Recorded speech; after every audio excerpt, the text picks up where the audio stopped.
वजीर आजम की बड़े बिजली चोरों और मुनाफाखोरों को पकड़ने की हिदायत। नैब ने मुस्लिम लीग नून के रहनुमा एहसन इकबाल का पासपोर्ट कब्जे में ले लिया। बैरून मुल्क सफर पर पाबंदी आए। लाहौर की बैंकिंग अदालत का शहबाज शरीफ के दामाद इमरान अली की जायदाद नीलाम करने का हुक्म। मुल्क में शफाफ एहतिसाब का ख्वाब क्यों पूरा नहीं हो सका, पूछेंगे सीनियर तज्जियाकार सलीम साफी से, तज्जियाकार मेहर अब्बासी से और तज्जियाकार मंसूर अली खान से।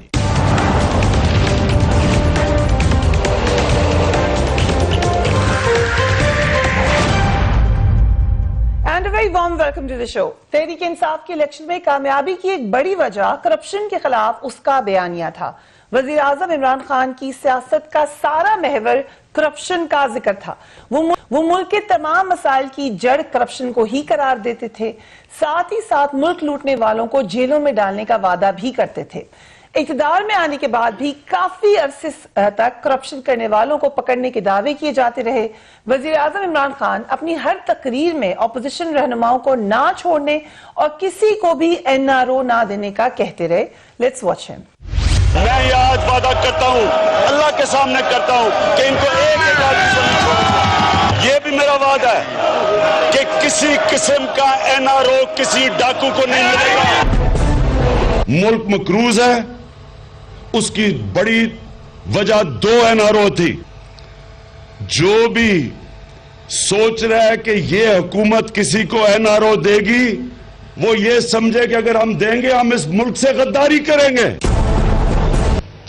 जो मर्जी आपने करना आप कर लें, कान खोल के सुन लें कि एनआरओ नहीं मिलना मैंने लगा।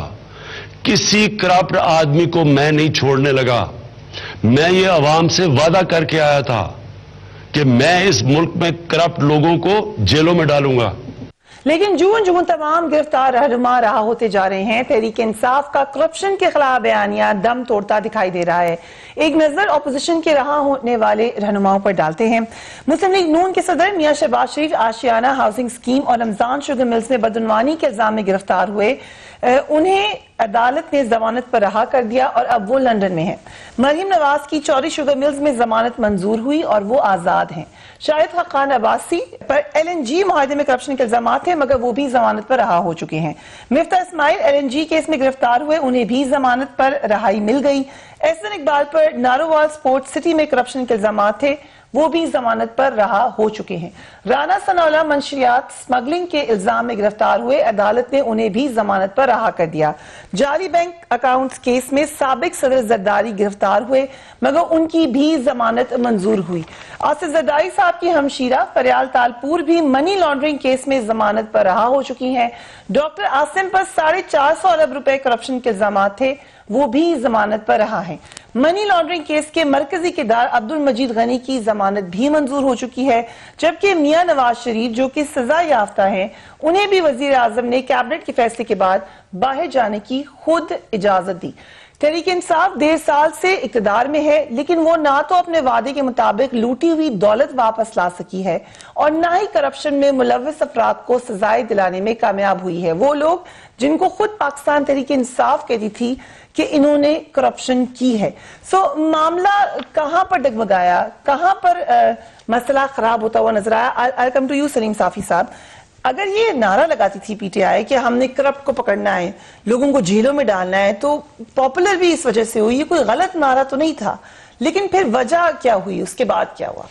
नहीं, देखिए, इमरान खान पाकिस्तान के ज़हीन तरीन लोगों में और क्लेवर लोगों में से एक हैं, और उसने बहुत सारे लोगों को इस नारे पे बेवकूफ़ बना दिया।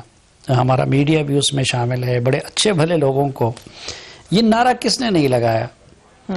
मुशर्रफ ने नहीं लगाया था, लेकिन सबसे ज्यादा फिर उन लोगों की सरपरस्ती किस हुकूमत में हुई? मुशर्रफ साहब के दौर में हुई। यहाँ ज़ियाउल हक ने इस्लाम का नारा लगाया था, तो क्या वो इस्लाम ले आए? या ये तो खुद जब नवाज शरीफ भी शुरू में आ गए तो वो भी कहते थे कि मैं एहतिसाब करूंगा, और वो सैफुर्रहमान और इनका ये जो मामला बनाया हुआ था। तो अब हमारी, मेरे ख्याल में गलती हमारी थी कि, या उन लोगों की थी, शुक्र है मैं तो इस गुनाह में शरीक नहीं हुआ कि जिन्होंने उन पे एतमाद किया। अच्छा, फिर ये कि आप आगे पीछे देखे, अभी जो आपने उनका क्लिप दिखाया, ठीक है, वो जो पहले वाला क्लिप था, एक तरफ उनके फवाद चौधरी खड़े थे, दूसरी तरफ उनके हमारे तरक्की साहब खड़े थे। तरक्की फैमिली पिछले किसी हुकूमत में नहीं थी। अच्छा, फवाद चौधरी साहब पीपल्स पार्टी की हुकूमत में नहीं थे, वो मुशर्रफ साहब के साथ नहीं थे, जहांगीर तरीन नहीं थे, शाह महमूद कुरैशी नहीं थे, अलीम खान नहीं थे, तो आपने किसका एहतसाब करना है? अच्छा, फिर ये कि देखें, असल मामला ये था कि उनको नवाज शरीफ और जरदारी वगैरह के इंतकाम में लाया गया, ठीक है, उनको लीडर भी बनाया गया और उनको प्राइम मिनिस्टर भी बनाया गया, और इसी तरह जो लोग थे कुछ उनके इंतकाम में या उनकी मायूसी में, यानी या उनकी नाअहली की वजह से इनके साथ आ गए। लेकिन आप मुझे बताएं कि कौन सा माफिया है, आजकल ये माफिया का जिक्र कर रहे हैं, कि जो इमरान खान के आगे पीछे दाएं बाएं नहीं है। मसलन मीडिया की माफिया का, हमारे मीडिया में जो लोग माफिया की हैसियत रखते थे वो इन्होंने, बाकियों के तो आगे पीछे होते थे, इन्होंने तो उनको वजीर, मुशीर और पता नहीं क्या क्या बना दिया, कोई कितने सौ उनके तर्जुमान है। जिसने पीटीवी का बेड़ा गर्क किया था वो इन्होंने अपना मीडिया एडवाइज़र बना दिया। अच्छा, फिर आ जाइए आप शुगर माफिया, आप टोबैको माफिया, आप कराची का ये जो कारपोरेट सेक्टर है उनका माफिया, प्रॉपर्टी माफिया, फिर बैरूनी लॉबियों के लोग। आप ये कह रहे हैं कि नारा ऐसे ही लगा दिया था और जिन लोगों को के खिलाफ एहतसाब करना था उनके साथ ही हैं। This is what you're saying. है तो जाहिर बात है ना, ऐसे बगैर सोचे समझे वो कहते हैं कि एक बंदा अपनी कंपनी और सोहबत से पहचाना जाता है। अब अगर आपने आगे पीछे दाएं बाएं आपके सारे आप पे खर्चे वही लोग कर रहे हों, आप मसलन ये जो नवाज शरीफ को जिस जुर्म में सजा मिली, ठीक है, वही काम तो जहांगीर तरीन का भी था ना। इस हुकूमत में इमरान खान के बाद दूसरा बाइख्तियार शख्स कौन है? जहांगीर तरीन और जुल्फी बुखारी है कि नहीं है? राइट। तो हमने अगर उनसे एहतसाब की तवक्को लगाई थी, ये नैब भी ये ड्रामा है, ये टूल है सियासी इंतकाम का, ये नाजायज हुकूमत में नाजायज तरीके से पॉलिटिकल मैनेजमेंट के लिए बनाई गई थी। आज अगर इस मुल्क में कोई इंसाफ हो तो आपका क्या ख्याल है, ये चेयरमैन नैब जेल में नहीं होगा? ये हम डिटेल में डिस्कस करेंगे। ये चेयरमैन नैब जेल में नहीं होगा, ये क्वेश्चन है। क्यों जेल में होंगे वैसे? क्यों आपके ख्याल से क्यों जेल में जाना चाहिए उनको? आप वो जावेद चौधरी के कालम देखे, कितने लोगों के बेइज्जत किया उन्होंने। ये जो वो जिस एहतसाब जज वाले ने, वो जो अरशद मलिक था, वो किधर है?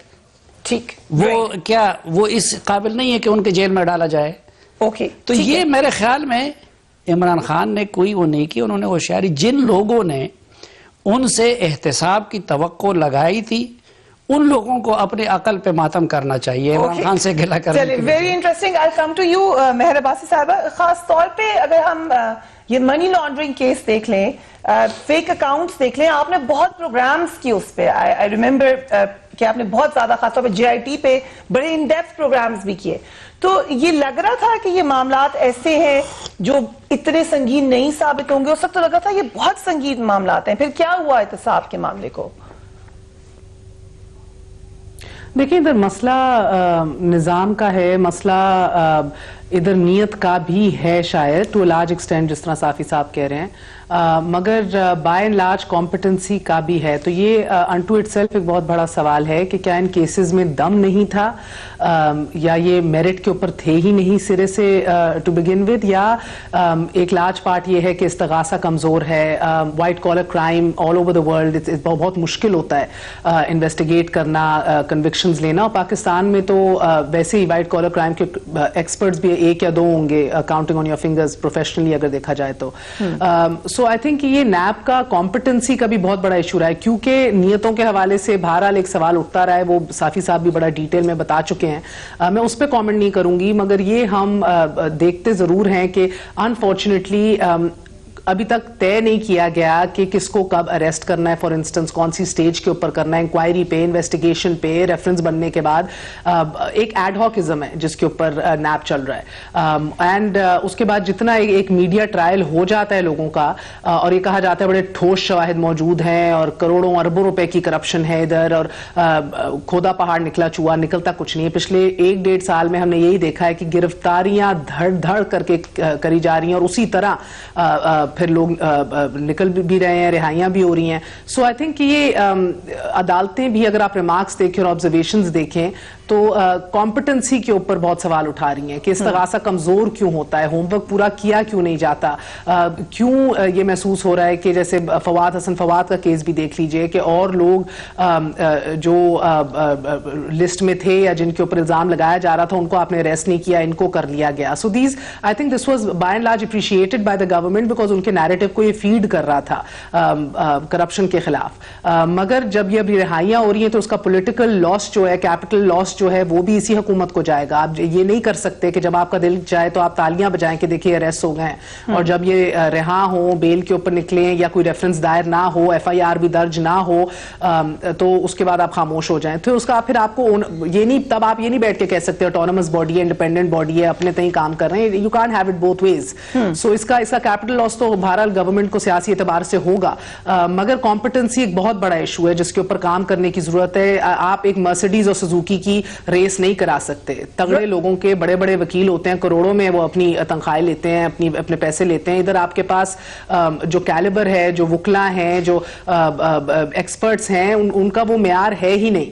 सो ऑफ कोर्स ये बड़ा एक गंदा किस्म का कॉन्कॉक्शन है बिटवीन, बदनीयती भी है इसके अंदर, इनकॉम्पिटेंसी, नाअहली भी है, और उससे अनफॉर्चुनेटली महसूस ये होता है कि ड्यू प्रोसेस सिरे से फॉलो ही नहीं हो रहा। मुल्जिम को मुजरिम बनाने का जो सफर तय करना है, उसके अंदर अगर इतने शक व शुबहात और इल्जाम और ये सवालात उठ जाएं तो फिर आप कन्विक्शन ले भी लें, at the end of the day तासुर यही रहता है, जिस तरह नवाज शरीफ का भी केस है कि ये व्हाट्सएप कन्विक्शन थी। ये ड्यू प्रोसेस को फॉलो होना भी जरूरी है, शफाफियत भी बहुत जरूरी है इस प्रोसेस के अंदर। कहीं ना कहीं ये आंसर नहीं जो है वो आना चाहिए। कहीं आप देख रहे हैं चीफ जस्टिस भी कह चुके हैं पॉलिटिकल विक्टिमाइजेशन नहीं होनी चाहिए, या एक साइड हवाएं एक ही रुख में चल रही हैं।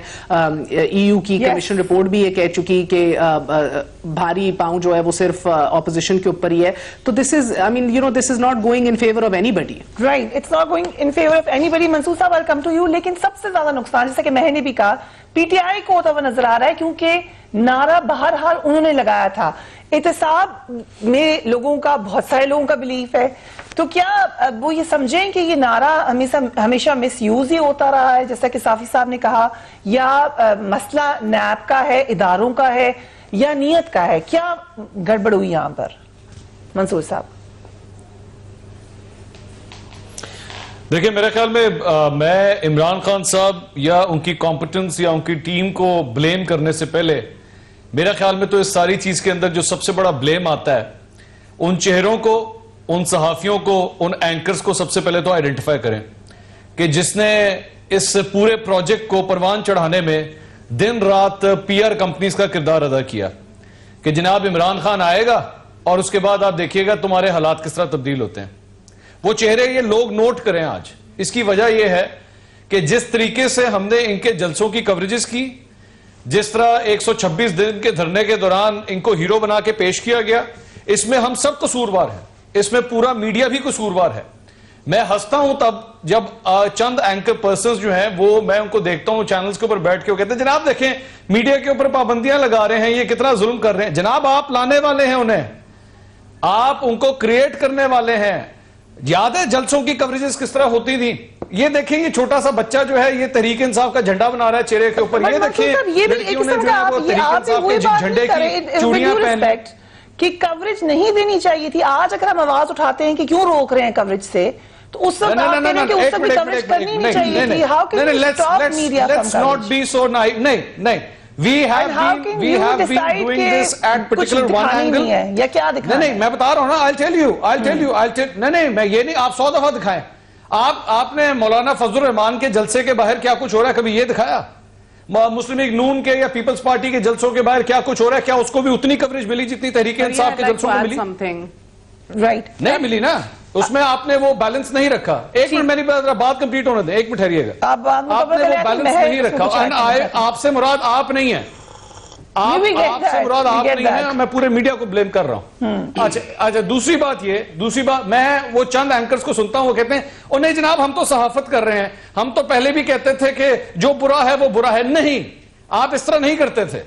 आप ये एक साथ जुमला बोलते थे, इमरान खान आएगा, वो नीट एंड क्लीन आदमी, बड़ा साफ सुथरा आदमी है, आप ट्राई तो करें। आपने पूरे कौम को ट्राई करने पे जनाब बेचा है इस चीज को, आपने ये सौदा बेचा है इस कौम को, आपने मजबूर किया है। आपने इस लिटरली एक कैंपेन के थ्रू ये जो कुछ भी आज हालात हो रहे हैं, यू क्रिएटेड ऑल दिस।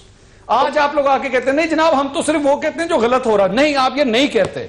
आप एक पर्टिकुलर एंगलिंग के साथ किसी को परवान चढ़ाते हैं और किसी को उठा के नीचे फेंकते हैं, which is not your job, which is not just for PTI. I think ये हर जमात के अंदर I am just completing it, लेकिन I am just completing this, I am just finishing this off. मेरे आखिरी सेंटेंस है, आज वो तमाम लोग जो जमानतों के ऊपर रहा हुए हैं, रिवाइंड कीजिए मीडिया की कवरेजेस 1 साल पहले 1.5 साल पहले की, इन लोगों को जिनको जमानतें आज मिली हैं, आप लोगों ने चैनलों ने खड़े खड़े इन तमाम को मुजरिम बना दिया था। आपने इनके बारे में वो डिटेल शेयर की, जे सानू पता है, वो जनाब तानू की पता, सानू पता है चोर है, डाकू है, आज क्यों जमानतें मिल रही हैं उनको, राइट। लेकिन हम लोगों ने ट्रायल से पहले ही अपना ऐलान कर दिया।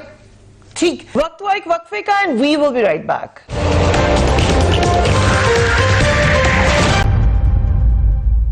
And welcome back. Meher Saiba, you wanted to add to that?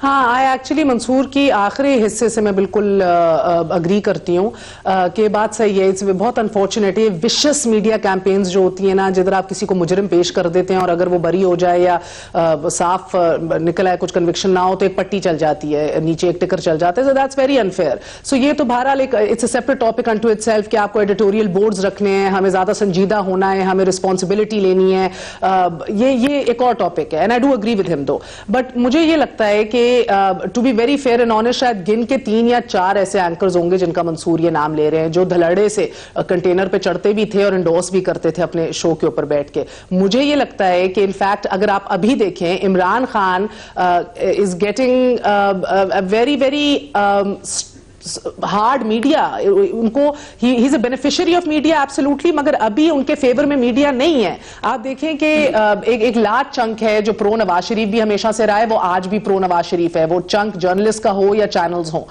जो चैनल्स बहुत हक में बात करते थे इमरान खान के, और चंद ऐसे जर्नलिस्ट को भी मैं जानती हूं जो अनअपोलोजेटिकली अग्री करते थे इमरान खान से, वो चाहते थे कि वो आए, वो आज ये कहते हैं कि हमें अपनी बाय पार्टिजनशिप साबित करने के लिए ना हम डेविल्स एडवोकेट प्ले करेंगे, हम तनकीद करेंगे, हम सवाल उठाएंगे। So there is a very few, maybe एक का दुक्का कोई आपके पास अपॉलॉजिस्ट रह गए होंगे अभी जो एक क्लीन चिट दे रहे हैं। It's a very hard media for the Tehreek Insaf government right now.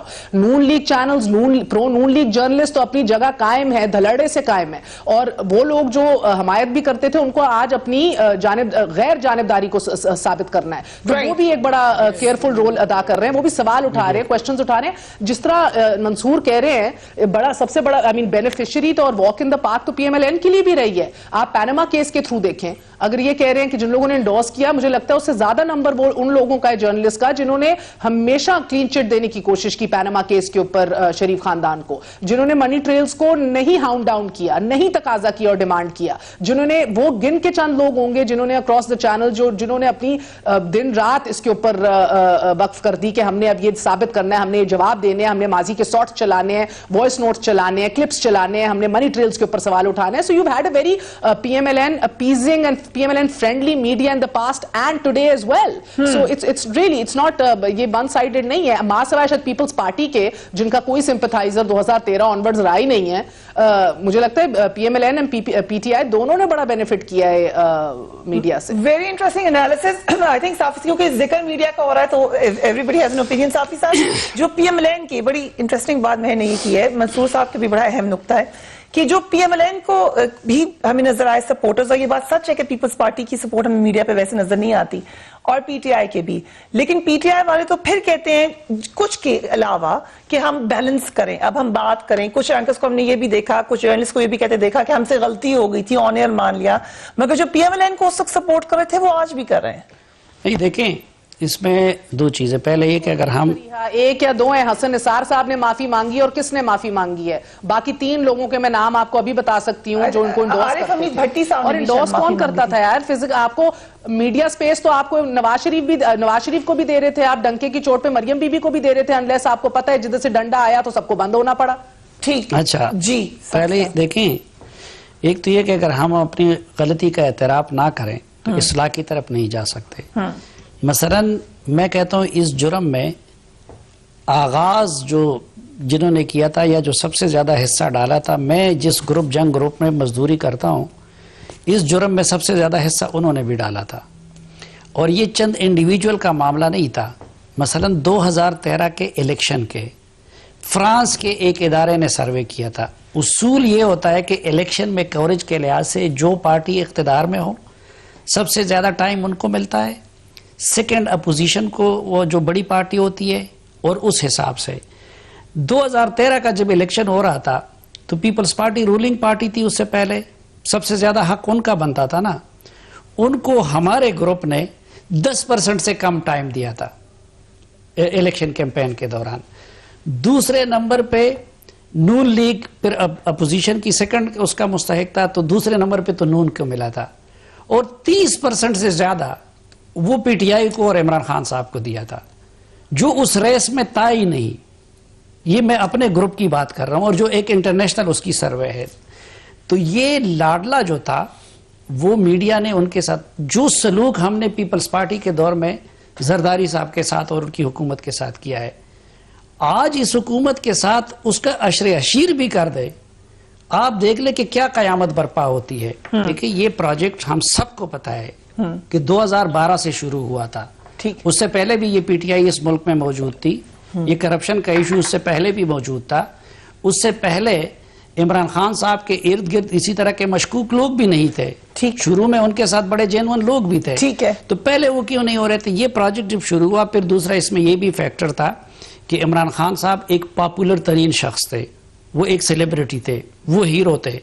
हमारे बहुत सारे लोगों ने अपने रेटिंग के शौक में भी कि जी वो रेटिंग देता है, तो जितने फ्रेंडली इंटरव्यूज हमारे चैनलों पे इमरान खान साहब के चलाए जाते रहे। अच्छा, फिर हम जब इंसाफ की बात करते हैं, मसलन मैं आपको बताऊं, पिछले 5 साल एक दावा वो उनकी उधर से बार बार होता रहा कि खैबर पख्तूनख्वा में सरकारी स्कूल इतने बेहतर किए गए हैं कि 2 लाख बच्चे लोगों ने प्राइवेट स्कूलों से निकाल के सरकारी स्कूलों में दाखिल कर दिए।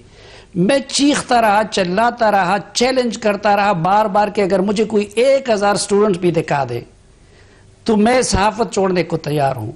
किसी एक मीडिया वाले ने उसकी तहकीक की, हमने पूरे मुल्क में गलत तौर पर यह सेल कर दिया कि खैबर पख्तूनख्वा में उन्होंने एजुकेशन को भी बहुत बेहतर कर दिया है, बाकी चीज। अच्छा, फिर आप देखें धरनों के दिनों में, ठीक, क्या हम लेकिन आपने मेहर की बात पूरी एंटायरली नहीं सुनी। वो ये बात से एग्री कर रही हैं, मगर वो कह रही हैं दूसरी तरफ भी देखें, सिर्फ एक ही जमात को ना देखें। मैं दूसरी जमातों में भी हमें नजर आया है। मैं देखें, मैं आपको ये बताऊं कि एक तो ये कि ये एक रास्ता बोर्ड, दूसरी बात ये है कि हम ये देखेंगे बतौर जर्नलिस्ट, हमें किसी पार्टी किसी उसके साथ खड़ा नहीं, हमें कॉन्स्टिट्यूशन और डेमोक्रेसी के साथ खड़ा होना है। ठीक है, आज अगर मुझे ये यकीन हो कि वो डेमोक्रेटिक फोर्सेस का नुमाइंदा बना हुआ है इमरान खान साहब, तो मुझे फिर उनके साथ खड़ा होना चाहिए और कॉन्स्टिट्यूशन का। लेकिन जो दूसरी तरफ का, अगर आपको ये हो कि नहीं भाई उनको एक टूल के तौर पर इस्तेमाल किया जा रहा है, ठीक, तो फिर कम से कम एक बतौर जर्नलिस्ट और एक आईन पसंद और जमहूरियत पसंद होने के नाते, ये पानामा जो था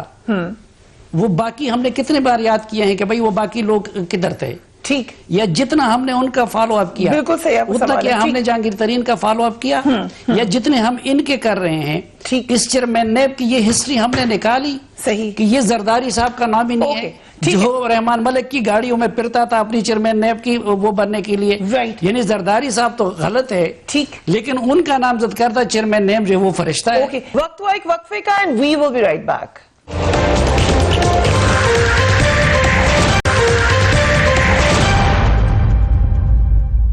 And welcome back. So coming back to this point, क्योंकि ये पॉइंट रेज मंसूर साहब आपने किया है, लेकिन हम इसको लार्जर पिक्चर में देख लेते हैं। आपने जो कहा है, आई थिंक यहाँ पे कोई भी नहीं है जो उससे डिसएग्री नहीं कर रहा, उसमें एडिशन जरूर किए हैं। मसलन जब डोनाल्ड ट्रंप जीत कर आए थे इलेक्शन में, आपको याद होगा अमेरिका में, उस वक्त भी यही सवाल हुआ था मीडिया के रोल पर, क्योंकि वहां पे एक large chunk of media Donald Trump के बड़ा एंटी था। खुद हर वक्त प्रेसिडेंट ऑफ यूएस नाराज रहते हैं मीडिया से, वो कहते हैं मीडिया कुछ और कह रहा है जबकि पब्लिक सेंटिमेंट कुछ और है। यूके के इलेक्शन में उससे पहले जो हुआ था डोनाल्ड ट्रंप के, उसमें भी एग्जिट पोल्स के बिल्कुल अलग रिजल्ट आ गया था। मीडिया कुछ और कह रहा था, रियलिटी कुछ और हो रही थी। सो क्या हम इसको लार्जर स्केल पे देख रहे हैं या ये सिर्फ पाकिस्तान में आपको नजर आ रहा है?